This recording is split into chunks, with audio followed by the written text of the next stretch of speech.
അല്ല ഇവിടെ നമുക്ക് സ്റ്റൈപ്പൻഡ് കിട്ടും കേട്ടോ. എത്ര എത്ര കുറഞ്ഞൊരു എഫ് എസ് ജെക്ക് ഒരു 16 ടു എഫ് എസ് ജെക്ക് നീ വന്നില്ലേ, ഇമ്പ്രൂവ് ചെയ്യാൻ പറ്റിയോ? നമുക്ക് എന്താണ് എഫ് എസ് ജെയിൽ ചെയ്യാൻ നമ്മളെ അടുത്ത സ്റ്റെപ്പ് എന്താ? പിന്നെ ഇനിയിപ്പോൾ അവർക്ക് മെയിൽ അയച്ചു, മെയിൽ അയച്ചിട്ട് വിസ പ്രൊസീജിയേഴ്സ്. ഹലോ ഗൈസ്, അപ്പോൾ നമ്മൾ ഇന്നത്തെ വീഡിയോ പറഞ്ഞാൽ കുറച്ച് ഇൻഫോർമേറ്റീവ് ആയിട്ടുള്ള വീഡിയോ ആണ്. ഇൻഫോർമേറ്റീവ് ആയിട്ടുള്ള വീഡിയോ എന്ന് പറഞ്ഞാൽ ഞങ്ങൾ ചെയ്യാൻ പോണ video FSJ. F S J എന്ന് പറഞ്ഞാൽ ഇപ്പം നമ്മുടെ നാട്ടിൽ സോഷ്യൽ വർക്ക് ചെയ്യൂലേ? അതായത് ഒന്ന് പറഞ്ഞേ നീ. FSJ എന്ന് പറഞ്ഞു കഴിഞ്ഞാൽ ഒരു വോളണ്ടിയർ സർവീസാണ്. അത് മിനിമം 6 മാസം മുതൽ 18 മാസം വരെ ജർമ്മനിയിൽ ചെയ്യാൻ പറ്റുന്നൊരു വർക്കാണ്. ഒരു വർക്കായിട്ട് തന്നെയാണ്, അതൊരു വർക്ക് സർവീസാണ്. നമുക്ക് കുറേ മേഖലകളുണ്ട് അത് ചെയ്യാൻ. ഹോസ്പിറ്റലുണ്ട്, പിന്നെ വേറെ കുറേ മേഖലകളുണ്ട്. നമ്മൾ നാട്ടിൽ നിന്ന് നേഴ്സിംഗ് പഠിക്കാൻ വേണ്ടി ജർമ്മനി നോക്കുമ്പോൾ ആദ്യം FSJ എടുത്തിട്ട് പിന്നെ നേഴ്സിംഗ് പഠിക്കുന്ന എന്തുകൊണ്ട് എപ്പോഴും മെച്ചമാണ്. അപ്പം അതിനുവേണ്ടി FSJ എടുക്കാം. 6 മാസം മുതൽ 18 മാസം വരെയാണ്. ഇവിടെ നാട്ടിൽ അത് പല ഇൻസ്റ്റിറ്റ്യൂട്ടുകാരും ചെയ്ത് കൊടുക്കുന്നുണ്ട്. പല ഇതിൽ റേറ്റിൽ 1,00,000 രൂപ 2,00,000 രൂപ. പക്ഷേ ഇത് നമുക്ക് സെൽഫായിട്ട് ചെയ്യാവുന്ന ഇതിൻ്റെ പ്രോസസ്സിങ് കാര്യങ്ങളെല്ലാം നമുക്ക് സെൽഫായിട്ട് ചെയ്യാവുന്നേ ഉള്ളൂ. അധികം ചിലവില്ലാതെ നമുക്ക് ഇതിൻ്റെ പ്രോസസ്സിങ് ചെയ്യാൻ പറ്റും. പിന്നെ ഞാൻ ചോദിക്കട്ടെ, ഇപ്പോൾ ഞങ്ങൾ രണ്ടാളും FSA ചെയ്താട്ടോ. കഴിഞ്ഞ കൊല്ലം ഞങ്ങൾ FSA ചെയ്താണ്. എന്നിട്ടാണ് ഞങ്ങൾ ഇപ്പോൾ ഹൗസ് ബിൽഡിങ്ങിന് ചേർന്നത്. FSJക്ക് ഒരു 16 ടു 26 വയസ്സ് വരെ നമുക്ക് കയറി വരാം, സീനില്ല. പിന്നെ 27 ടു പേടിച്ചൊന്നും വേണ്ട, നമുക്ക് 27 ആയാലും നമുക്ക് കയറി വരാൻ പറ്റും. 27 ആയോൽക്കുള്ളതാണ് FSJക്ക് വരാം BFT എന്ന് പറഞ്ഞിട്ട്, അല്ലേ? FSJയും BFDയും തമ്മിൽ വലിയ വ്യത്യാസമൊന്നുമില്ല, രണ്ടും സെയിം വർക്കാണ് വരുന്നത്. ഈ പ്രായത്തിന്റെ ആ ഒരു വ്യത്യാസത്തിൽ പറയുന്നതാണ് FSJ, ഒന്ന് BFD. ഇപ്പം എല്ലാവർക്കും അറിയാം FSJ, പക്ഷെ ഇത് പുതിയത് വീഡിയോ കാണുന്നവർക്ക് അറിയില്ല എന്താണ് FSJ എന്ന്. അപ്പം ഞാൻ ചോദിക്കട്ടെ, ഇപ്പം ഈ FSJക്ക് നീ വന്നില്ലേ, എന്നിട്ട് നിനക്ക് നിന്റെ ലാംഗ്വേജ് ഇമ്പ്രൂവ് ചെയ്യാൻ പറ്റിയോ? അതെ അതെ, FSJ കൊണ്ട് എനിക്ക് ഒത്തിരി ഇമ്പ്രൂവ്മെൻറ്റ്സ് ഉണ്ട്.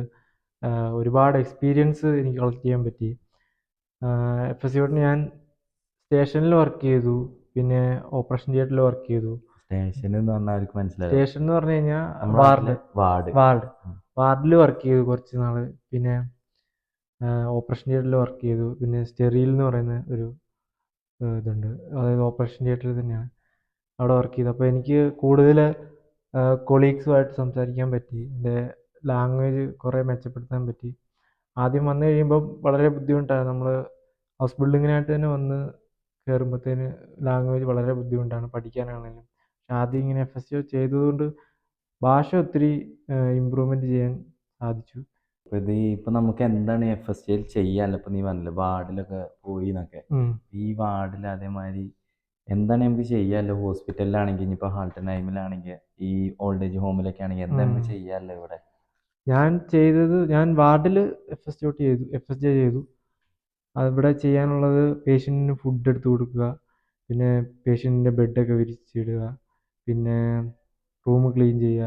റൂം ക്ലീൻ എന്ന് പറഞ്ഞാൽ ഇങ്ങനെ തുടയ്ക്കുക, അങ്ങനെ ഒരുപാട് ഇങ്ങനെ ഈ എന്താ പറയുക, ഒരുപാട് തുടയ്ക്കുക അങ്ങനെയല്ല, റൂമൊക്കെ ഒന്ന് ജസ്റ്റ് തുടച്ച് അങ്ങനെ വൃത്തിയാക്കുക. ചെറിയ ചെറിയ പണികൾ. പിന്നെ നേഴ്സുമാരെ ഹെൽപ്പ് ചെയ്യുക. നേഴ്സുമാരെന്തെങ്കിലും ടാസ്കുകൾ തരും, അവിടെ പോയി അതെടുത്തുകൊണ്ട് വരിക, ഇവിടെ പോയി ഇതെടുത്തുകൊണ്ട് വരിക, അങ്ങനെയൊക്കെ പറയും, അത് നമ്മൾ എടുത്തു കൊടുക്കുക. അങ്ങനെയൊക്കെ വലിയ പണിയില്ല, ചെറിയ വാർഡിലുള്ള ചെറിയ ചെറിയ പണികളൊക്കെ നമ്മൾ ചെയ്യുക. അങ്ങനെയൊക്കെ വലിയ പണി ചെയ്യാനേ നമുക്കല്ലേലും അല്ല FSJയിൽ ജസ്റ്റ് നേഴ്സുമാരൊന്ന് സഹായിച്ച, അതാണ് മെയിൻ. പിന്നെ രോഗികളുടെ ബ്ലഡ് പ്രഷർ, ടെമ്പറേച്ചർ, അതൊക്കെ നോക്കുക. FSJ ചെയ്യണേ എന്തുകൊണ്ടും മെച്ചാണ്. നമുക്ക് ഇത് എല്ലാം മനസ്സിലാക്കാൻ പറ്റും, എന്തൊക്കെ ഇവിടുത്തെ നമ്മുടെ നാട്ടിലത്തെ ഹോസ്പിറ്റലിലെ വ്യത്യാസം, പിന്നെ എന്തൊക്കെയാണ് എങ്ങനെയൊക്കെ ചെയ്യേണ്ടത്. പിന്നെ ലാംഗ്വേജ് കുറേ ഇമ്പ്രൂവ് ആവട്ടോ, അത് നല്ലൊരു മെച്ചമുള്ള കാര്യമാണ്. ലാംഗ്വേജ് നമ്മൾക്ക് ഇവിടെ ലാംഗ്വേജ് ഉണ്ടെങ്കിൽ നമ്മൾ രാജാവാണ്, ലാംഗ്വേജ് ഇല്ലെങ്കിൽ നമ്മൾ എന്നും അടിമയാണ്. ലാംഗ്വേജ് നമുക്ക് അറിയാമെന്നുണ്ടെങ്കിൽ ഭയങ്കര മെച്ചമാണത്. അപ്പോൾ ഇത് FSC ഫസ്റ്റ് തന്നെ ഹൗസ് ബിൽഡിങ്ങിന് ചേരുന്നോട് എനിക്ക് പറയാമല്ലോ FSC ചെയ്തിട്ട് കയറുക എന്നിട്ട് നല്ലത്. പിന്നെ അതേപോലെ ഇപ്പം നാട്ടിലുള്ളവർക്ക് എനിക്ക് കുറേ ആൾക്കാർ മെസ്സേജ് എങ്ങനെ FSCക്ക് കയറി വരിക, എനിക്ക് B1 ഉണ്ട് B2 ഉണ്ട്, എന്താ ഞാൻ കാട്ടണ്ടേ, ഈ ഏജൻസിക്ക് നല്ല പൈസയാണ് അങ്ങനെയൊക്കെ പറഞ്ഞു. അപ്പോൾ എന്താ ചോദിച്ചാൽ എനിക്ക് പറയാമല്ലോ ഫസ്റ്റ് എന്താ കാട്ടണ്ടേ, ഇപ്പം നമ്മൾ FSCക്ക് ജർമ്മനിക്ക് വരണം എന്നുണ്ടെങ്കിൽ എന്താ കാട്ടണ്ടേ? FSCക്ക് വരണമെങ്കിൽ നിങ്ങളിൽ മിനിമം ഒരു B1ൻ്റെ സർട്ടിഫിക്കറ്റ് ഒരു B1ൻ്റെ സർട്ടിഫിക്കറ്റാണ് വേണ്ടത്. B2 ഫുള്ള് വേണമെന്നില്ല, എന്നാലും B2 ഉള്ളത് എപ്പോഴും ഏറ്റവും നല്ലതാണ്. അത് ഇവിടെ വന്നു കഴിഞ്ഞാലും FSC ചെയ്യുന്ന സമയത്ത് ചിലപ്പോൾ B2 എഴുതി എടുക്കേണ്ടി വരുന്ന അവസ്ഥയൊക്കെ ഉണ്ട്. ചിലപ്പോൾ B2 വേണ്ടായിരിക്കും, പക്ഷെ B1 എങ്കിലും മിനിമം കൈ വേണം. B1 വെച്ചിട്ട് നമുക്ക് അപ്ലൈ ചെയ്യാം. ഏറ്റവും ബെറ്റർ പറഞ്ഞാൽ ബെറ്റർ B2 B2 കഴിഞ്ഞ് ഉള്ളതാണ് ബെറ്റർ. ബെറ്റർ, കാരണം പിന്നെ അങ്ങോട്ട് നോക്കണ്ട. പിന്നെ നമുക്ക് ഇവിടെ വന്നിട്ടാണെങ്കിലും B2 എഴുതി എടുക്കണം, അതിൻ്റെ പുറകെ പോകേണ്ട ആവശ്യമില്ല. ഇനിയിപ്പോൾ B1 ഉള്ളൂ എന്നുണ്ടെങ്കിൽ ഇവിടെ വന്ന് എഴുതി എടുക്കുക, പ്രശ്നമൊന്നുമില്ല. പക്ഷെ B2 എടുത്ത് വന്നാൽ നമുക്ക് പിന്നെ ആ ഒരു ഇതില്ല, പ്രശ്നവുമില്ല. പിന്നെ B2 എഴുതി എടുക്കണം എന്നുള്ള ടെൻഷനൊന്നുമില്ല, നമുക്ക് പഠിത്തം അങ്ങനെ ഇതായി പോവാം. മറ്റേത് ഹൗസ് ബിൽഡിങ്ങിന് കയറി കഴിഞ്ഞാൽ നമുക്ക് പിന്നെയും പേടിയാവും, ഇനി B2 കൂടി എഴുതി എടുക്കണമല്ലോ. അപ്പോൾ അതിലേറെയൊക്കെ എത്രയോ ബെറ്ററാണ് B2 എഴുതി വരിക. ഇനി പെട്ടെന്ന് വരണം എന്നുള്ളവർക്ക് B1 വെച്ച് വരാനും പറ്റും. പക്ഷേ ഇതൊക്കെ നിങ്ങൾ അപ്ലിക്കേഷൻ അയക്കുന്ന ഹോസ്പിറ്റൽ അല്ലെങ്കിൽ ഓൾഡ് ഏജ് ഹോമിനെ ഡിപ്പെൻഡ് ചെയ്തിരിക്കും അല്ലേ? എല്ലാം ഡിപ്പെൻഡ് ചെയ്യും. ചില ഓൾഡ് ഏജ് ഹോമിൽ അല്ലെങ്കിൽ ചില ഹോസ്പിറ്റലിലൊക്കെ A2 ഒക്കെ മതിയാവും, ചിലപ്പോൾ B1 മതിയാവും, ചിലപ്പോൾ ഒന്നും വേണ്ടാത്തവരൊക്കെ ഉണ്ടാവും. അതൊക്കെ നിങ്ങൾ അപ്ലൈ ചെയ്യണ ഹോസ്പിറ്റലിനെയും ഓൾഡ് ഏജ് ഹോമിനെയൊക്കെ വെച്ചിരിക്കും. അപ്പോൾ നമ്മൾ പറഞ്ഞത് ഫസ്റ്റ് സ്റ്റെപ്പ് ലാംഗ്വേജ് സെറ്റാക്കണം. ലാംഗ്വേജ് സെറ്റായി ഇനിയിപ്പോൾ നമുക്ക് ലാംഗ്വേജിൻ്റെ സർട്ടിഫിക്കറ്റ് കിട്ടി. നമ്മളെ അടുത്ത സ്റ്റെപ്പ് എന്താ? പിന്നെ രണ്ടാമത്തെ സ്റ്റെപ്പ് എന്താ? രണ്ടാമത്തെ സ്റ്റെപ്പ് എന്ന് പറഞ്ഞാൽ നമ്മൾ നല്ലൊരു CV, നല്ലൊരു മോട്ടിവേഷൻ ലെറ്റർ തയ്യാറാക്കണം. അത് നിങ്ങൾക്ക് എത്രത്തോളം മെച്ചപ്പെടുത്താമോ അത്ര നല്ലതായിട്ട് നിങ്ങൾ അത് ചെയ്യുക. അത് കഴിഞ്ഞ് നിങ്ങളുടെ സർട്ടിഫിക്കറ്റ് B1 ആണോ B2 ആണോ, നിങ്ങൾക്ക് ഉള്ള ലാംഗ്വേജ് സർട്ടിഫിക്കറ്റ്, നിങ്ങൾ സ്കൂളിൽ പഠിച്ച +2ഉം 10ഉം ഈ രണ്ടിൻ്റെയും സർട്ടിഫിക്കറ്റ് PDF ആക്കുക. ഈ 5 കാര്യങ്ങൾ നിങ്ങൾ ഒരു PDF ആക്കുക. അപ്പോൾ മൊത്തത്തിൽ എന്താ, ഒരു മോട്ടിവേഷൻ ലെറ്റർ, ഒരു CV, പിന്നെ നമ്മുടെ ലാംഗ്വേജിൻ്റെ സർട്ടിഫിക്കറ്റ്, പിന്നെ നമ്മൾ സ്കൂളിൽ പഠിച്ച സർട്ടിഫിക്കറ്റ്, പിന്നെ വേറെ എന്തെങ്കിലും വേണോ? വേറെ ഒന്നും വേണ്ടല്ലോ, ഇത്രയും സാധനം മതി. ഇത്രയും സാധനമൊക്കെ എടുത്തിട്ട് സെറ്റാക്കി വെക്കുക. സെറ്റാക്കി വെച്ചിട്ട് നമ്മളെ മൂന്നാമത്തെ സ്റ്റെപ്പ് എന്താ? മൂന്നാമത്തെ സ്റ്റെപ്പ് നമ്മൾ ഗൂഗിൾ മാപ്പിനകത്ത് കയറി ജർമ്മനി എടുക്കുക. ജർമ്മനിയിൽ ഓരോ സ്ഥലങ്ങളിൽ നിങ്ങൾ ക്രാങ്കൻ ഹൗസ്, അതായത് ഹോസ്പിറ്റൽ, ഓൾഡ് ഏജ് ഹോം, അങ്ങനെ ഓരോ സ്ഥലം എടുത്തിട്ട് ജർമ്മനിയിൽ ഇപ്പോൾ ഉദാഹരണത്തിന് സ്റ്റുട്ട്ഗാർട്ട് എടുക്കുക. സ്റ്റുട്ട്ഗാർട്ടിൽ നിന്ന് സെർച്ച് ചെയ്തിട്ട് സ്റ്റുട്ട്ഗാർട്ട് ക്രാങ്കൻ ഹൗസ് എന്ന് സെർച്ച് ചെയ്യാം. അപ്പോൾ അങ്ങനെ സെർച്ച് ചെയ്യുമ്പോൾ ഇത് വെറുതെ പറയല്ലോ കേട്ടോ, ഇത് ഇല്ല സംഭവമാണ്. ഇങ്ങനെ തന്നെയാണ് സ്വന്തമായിട്ട് അപ്ലൈ ചെയ്യല്. എന്തായാലും കിട്ടും, 100% കിട്ടും, ഒരു ഡൗട്ടും ഇല്ല. അപ്പോൾ ആ സ്റ്റുട്ട്ഗാർട്ടിൽ ആ ഏരിയയിലുള്ള ക്രാങ്കൻ ഹൗസ്, അതായത് ഹോസ്പിറ്റലിൻ്റെ ഡീറ്റെയിൽസ് അവിടെ വരും.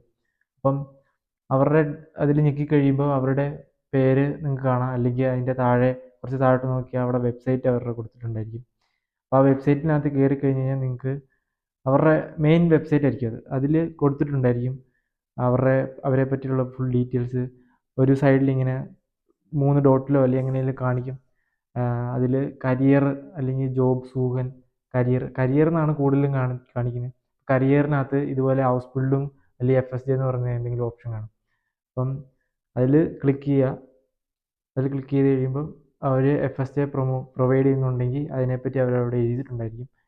ഇത്ര സ്റ്റൈഫൻ്റാണ് നിങ്ങൾക്ക് കിട്ടുന്നത്, ഇതൊക്കെയാണ് നിങ്ങളുടെ ജോലികൾ ഇവിടെ വന്നു കഴിഞ്ഞാൽ ചെയ്യേണ്ടത്, ഇതൊക്കെ അവരവിടെ എഴുതിയിട്ടുണ്ടായിരിക്കും. അവരെ പറ്റിയുള്ള ഫുൾ ഡീറ്റെയിൽസ് അവിടെ ഉണ്ടായിരിക്കും. അപ്പം മിക്ക ഇതിൽ ചിലപ്പം അവിടെ ഒരു ആപ്ലിക്കേഷൻ ഫോം കാണുമായിരിക്കും. ഒന്നെങ്കിൽ അത് ഫില്ല് ചെയ്തിട്ട് ഈ പറഞ്ഞ CV, മോട്ടിവേഷൻ ലെറ്ററൊക്കെ അവിടെ അറ്റാച്ച് ചെയ്ത് കൊടുക്കാനായിരിക്കും. അല്ലെങ്കിൽ അവരവിടെ ഒരു ഇമെയിൽ ID വെച്ചിരിക്കും. ആ ഇമെയിൽ IDയിലോട്ട് നിങ്ങൾ ഇതുപോലെ നിങ്ങളുടെ CV, മോട്ടിവേഷൻ ലെറ്ററും സർട്ടിഫിക്കറ്റും എല്ലാം വെച്ച് ഇന്നപോലെ എഴുതി വയ്ക്കണം, ഞാൻ നിങ്ങളുടെ ഹോസ്പിറ്റലിൽ FSD ചെയ്യാൻ താല്പര്യമുണ്ട് എന്ന് പറഞ്ഞ് ഒരു ചെറിയൊരു മെയിൽ അയക്കും. അതാണ് ഇതിൻ്റെ ആപ്ലിക്കേഷൻ മെത്തേഡ് എന്ന് പറയുന്നത്. അത്രേ ഉള്ളൂ. ഒന്നെങ്കിൽ ആ സൈറ്റിൽ ഡയറക്റ്റ് നമുക്ക് അപ്ലൈ ചെയ്യാൻ പറ്റും. ഈ ഇതൊക്കെ വെച്ചിട്ടില്ലേ, ഈ PDF ഇതൊക്കെ വെച്ചിട്ട് ഡയറക്റ്റ് ഒരു അപ്ലൈ ചെയ്യാൻ പറ്റും. ആപ്ലിക്കേഷൻ ഫോം കാണും, നിങ്ങളുടെ അങ്ങനെ പേരും ഡീറ്റെയിൽസും എല്ലാം എഴുതി കൊടുക്കും, അങ്ങനെ ഒരു സംഭവം. അല്ലെങ്കിൽ അങ്ങനെ ഇതുപോലെ അങ്ങനെ ആകുമ്പോൾ മെയിൽ അയക്കേണ്ട ആവശ്യമില്ല അല്ലേ? അങ്ങനെ മെയിൽ അയക്കുന്ന മെയിൽ അയക്കേണ്ട ആവശ്യമില്ല, അതിൽ ഡയറക്റ്റ് അപ്ലൈ ചെയ്താൽ മതി. ഇനി അതിലങ്ങനെ കൊടുത്തിട്ടില്ല എന്നുണ്ടെങ്കിൽ അവർ അടിയിൽ മെയിൽ കൊടുത്തേക്കും അല്ലേ? ആ മെയിൽ ഐ ഡിയിൽ നമുക്ക് ഈ ആപ്ലിക്കേഷൻ അയക്കാം. അതായത് ഈ പറഞ്ഞ PDF ഡോക്യുമെൻറ്റ്സ് എല്ലാം പിന്നെ അതിൻ്റെ കൂടെ നമ്മൾ എഴുതുക, ഇങ്ങനെ ആഗ്രഹിക്കുന്നുണ്ട്, ഇത് FSTക്കുള്ള ആപ്ലിക്കേഷൻ ആണെന്ന് എഴുതിയിട്ട് അവർക്ക് മെയിൽ അയക്കാം അല്ലേ?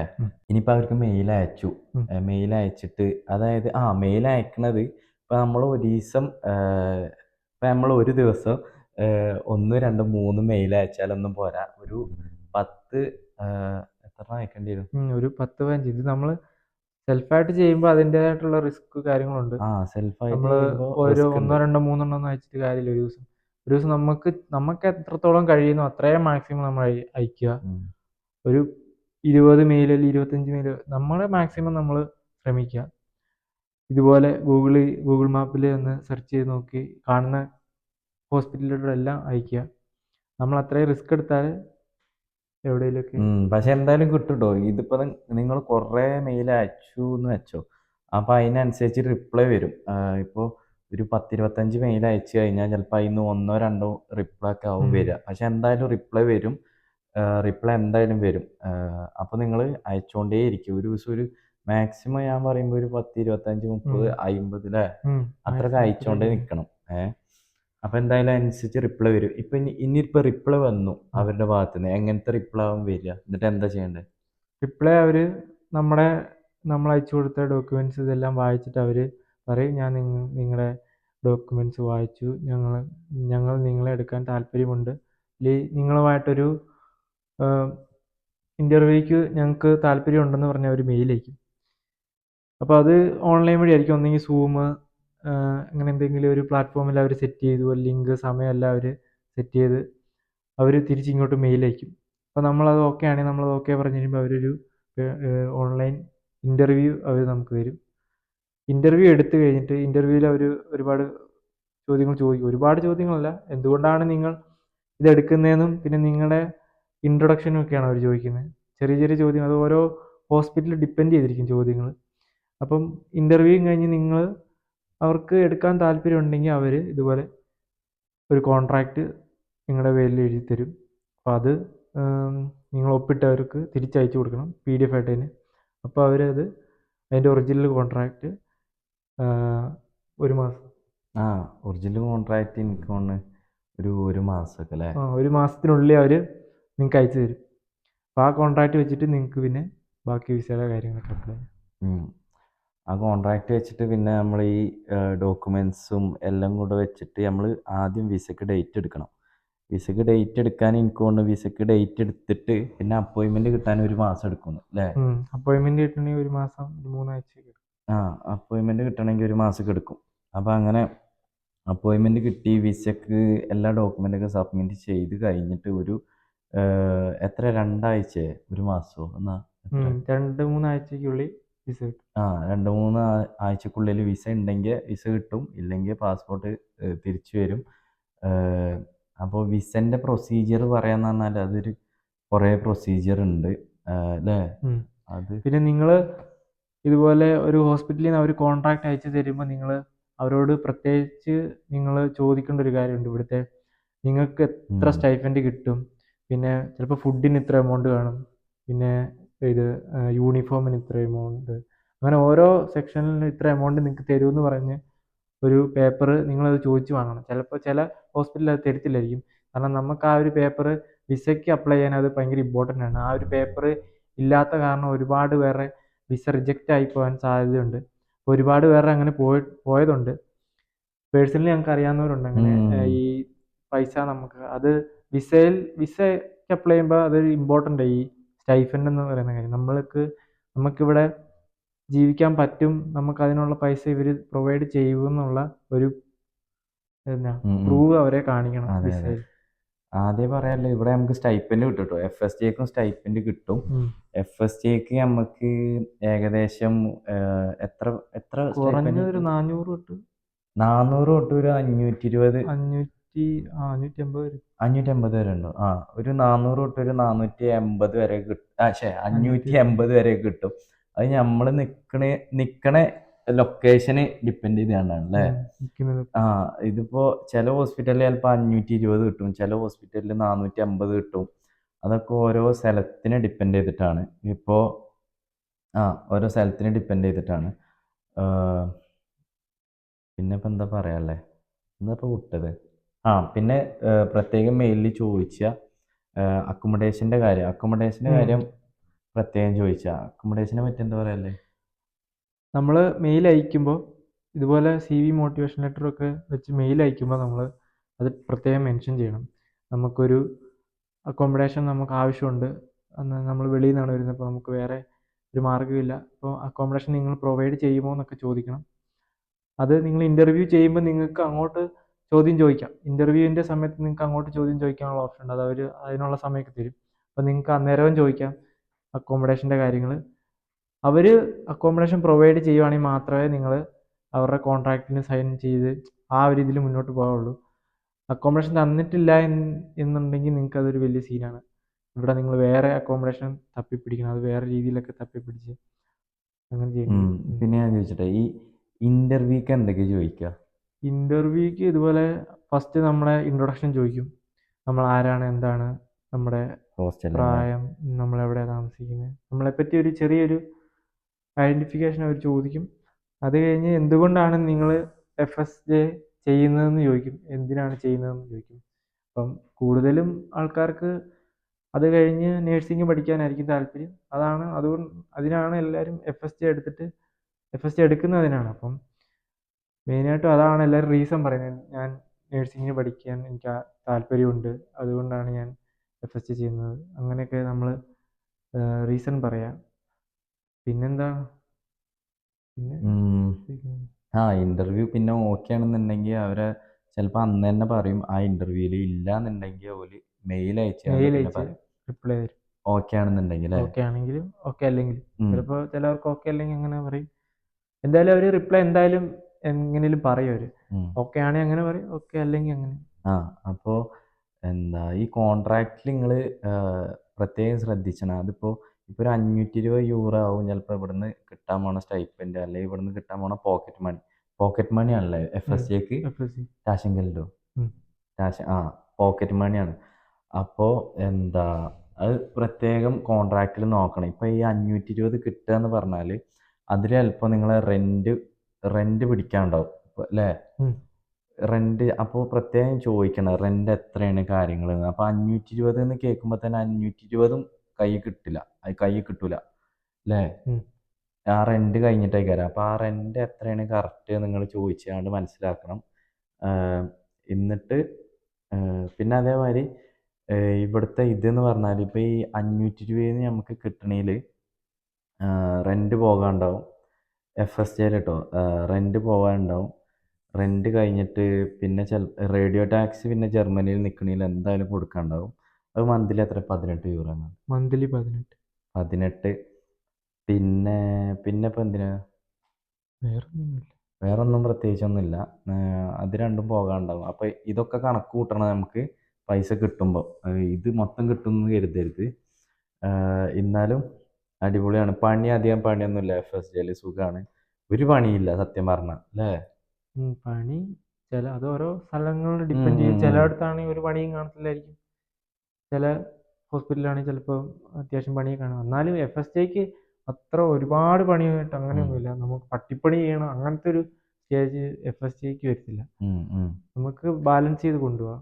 അതെ, അധികം പണിയൊന്നുമില്ല, സുഖമാണ്. എന്തായാലും കഷ്ടപ്പെടണ്ടേ. വിസ പ്രൊസീജിയേഴ്സ് എന്ന് പറഞ്ഞാൽ പിന്നെ അങ്ങനെയാണ്. ആദ്യം വിസക്ക് ഡേറ്റ് എടുക്കണം, പിന്നെ ഡോക്യുമെൻറ്റ്സ് സബ്മിറ്റ് ചെയ്യണം. അപ്പോൾ വിസ അവിടെ പാസ്പോർട്ട് വിസൻ്റെ ഓഫീസിൽ കൊടുക്കണം. എന്നിട്ട് വിസ അടിച്ചു വരുന്നവരെ കാത്തിക്കണം. പിന്നെ വിസൻ്റെ ഞാൻ പറയുമ്പോൾ അതൊരു കുറച്ച് ലോങ് പ്രൊസീജിയറാണ്. പക്ഷേ എന്താ പറയുക, ഈ ആപ്ലിക്കേഷൻ അയച്ച് ഒരു കോൺട്രാക്ട് കിട്ടുന്നത് വരെ ഉള്ളത് അത്യാവശ്യം ഇതുപോലെ ഈ പറഞ്ഞ പോലെ ചെയ്താൽ മതി. ഇതുപോലെ മെയിൽ അയച്ച് വിസക്ക് പക്ഷേ എന്താ വിസയുടെ പ്രൊസീജിയർ ഇച്ചിരി അതെ വിസക്ക് സിമ്പിളാണ്. ആദ്യം വലിയ വലിയ പ്രൊസീജിയർ ഇല്ല. പ്രൊസീജിയർ അല്ല, പക്ഷെ എന്നാലും ആ പേപ്പേഴ്സ് മൊത്തം കറക്റ്റ് വെച്ച് കൊണ്ടുപോയാൽ ഒരു ഉം. ഒരു പ്രൊസീജിയർ ഇല്ല. ജസ്റ്റ് അവിടെ കൊടുത്താൽ ഇൻഷുറൻസ്, മതി. ആ ട്രാവൽ ഇൻഷുറൻസ്, അതെ അങ്ങനത്തെ കുറച്ച് അങ്ങനത്തെ കാര്യങ്ങൾ. സാധനങ്ങളുണ്ട്.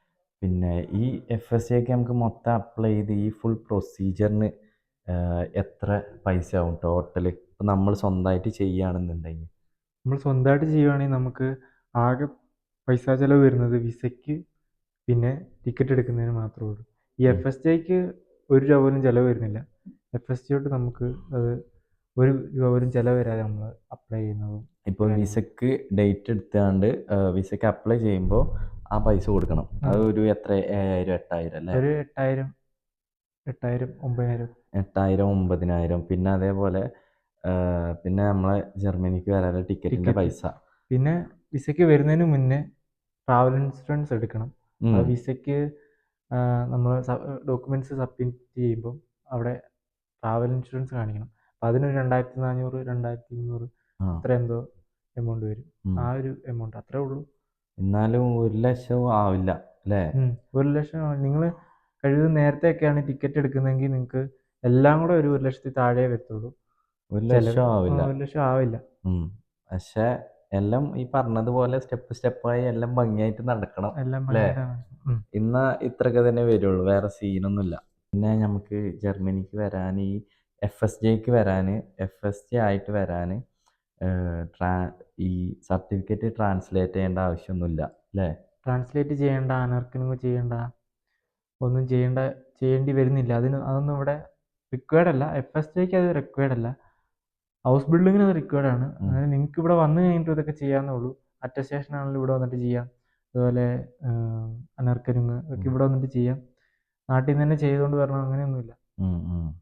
അതിൻ്റെ ആവശ്യമൊന്നുമില്ല.